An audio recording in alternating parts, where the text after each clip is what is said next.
It's Judge Judy. Alexis All Davis right. is suing her This former is midwife, a required weekly Robin test. Alec, for a refund of her fee. Order. All rise. Here we go.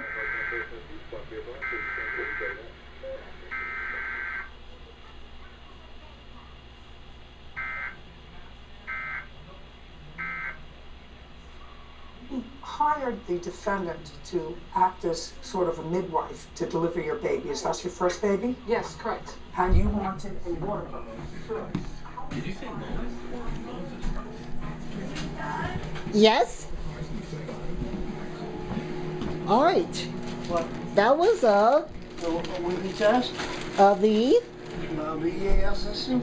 of the emergency. Emergency system, yeah. It was issued at 4 o'clock Oh, okay. from Douglas County, Nebraska. Okay. With so that being said, That's it.